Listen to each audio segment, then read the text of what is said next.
If you had to bet your own money, which of these four billionaire empires survives the handover to the next generation, would you even know how to place that bet? There's an uncomfortable statistic. Most family businesses in Africa don't survive past the founder, not because the businesses fail, because the handover fails. And by then the founder has either died or has stepped back, and within a generation, it's gone. So today we're ranking 4 of Africa's richest families: Dangote, Adenuga, Elumelu, and Otedola, not by net worth, by something more interesting: how ready each empire actually is to survive without its founder. Quick and honest disclaimer before we start, because this is a sensitive topic. We are not ranking these families by whether we think their kids are capable or not. None of us are in a position to judge that, and frankly, neither is anyone outside the company's boardrooms. What we can rank is what's actually on the public record, documented executive appointments, board structures, and what the founders themselves have said. Let's start with the one that might be the biggest plot twist on this list. Number 4, Otedola Femi. Otedola built his fortune the hard way: commodities, diesel distribution, then a dramatic pivot into power with Geregu, which he later sold down for hundreds of millions. Classic wealth-building story. But here's the twist. Otedola has 4 children, and by his own account in his memoir titled Making It Big, released in 2025, he made a decision early that none of them would ever work for him. According to what he's written and said publicly, his daughters, including the one you probably know as DJ Cuppy and her sister Timmy, actually asked to join his companies repeatedly, and he said no every time. His reasoning was that he had studied family businesses where heirs took over and ran things into the ground, and he didn't want to risk it. So instead of inheriting boardroom seats, his kids built entirely separate careers: music, film, fashion, entertainment. No Otedola child sits on the board of Geregu or holds an executive title in his companies today. Number 3, Tony Elumelu. Tony Elumelu's path is different again. He made his name restructuring a distressed bank, which is currently known as United Bank for Africa, UBA, then built Heirs Holdings, his investment vehicle spanning banking, power, and energy across Transcorp and Heirs Energies. Elumelu has 7 children with his wife, Dr. Awale Elumelu. But here's what's notable. As of now, there's no public succession plan naming any of them to take over his businesses. None of his major listed companies are run by family members in named executive roles. Instead, Elumelu's companies are run through formal, professionally governed boards. UBA Transcorp, these are publicly listed, institutionally managed businesses, not family-run operations waiting for an heir. This is also a well-recognized succession strategy globally, betting that strong governance and professional management will outlive any single person, founder included.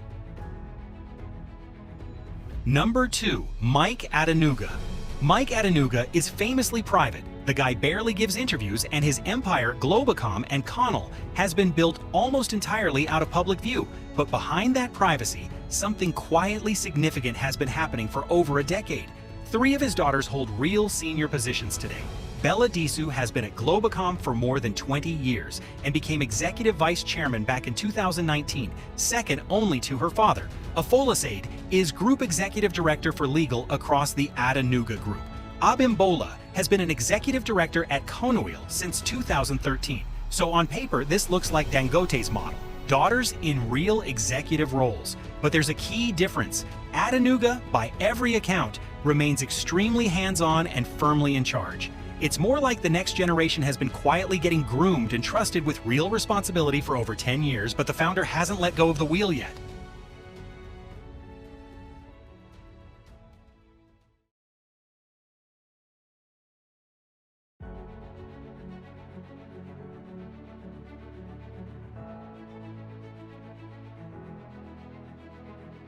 Number 1, Dangote.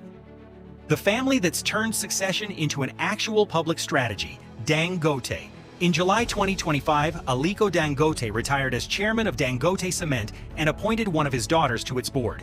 Then in February 2026, he went further. A company memo, confirmed on the record by a spokesperson, formally expanded the roles of all 3 daughters: Maria leading commercial strategy for cement and food operations, Halima running the family office across Dubai and London, and Fatima taking a senior commercial role in the oil and gas division, which includes the massive Lagos refinery.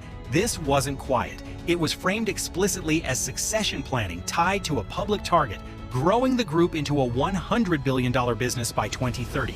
Named roles, named divisions, a stated timeline, a confirmed company memo. Compare that to everyone else on this list. Dangote is the only one of the four who's put succession on paper on the record with names and numbers attached. To be clear, having a documented plan doesn't guarantee it works. Plenty of well-documented handovers still go wrong once the founder is actually gone. But out of these four, Dangote's is the only one you could point to today and say, here's exactly who's meant to run what, and here's the timeline they're working toward. So here's what this ranking actually tells us. There's no single right way to hand down a fortune. You can go all in like Dangote, quietly groom heirs like Adenuga, trust the institution over the bloodline like Elumelu, or reject the whole idea like Otedola. 4 billionaires, 4 completely different bets on what happens after they're gone. The real test isn't the plan on paper, it's what happens the day the founder actually steps back for good. And for 3 of these 4 families, we genuinely don't know yet. Drop a comment. Which succession strategy do you think actually works best long-term, Dangote's public handover or Elumelu's bet on professional boards? I want to hear your case. Smart money pays attention. See you in the next one.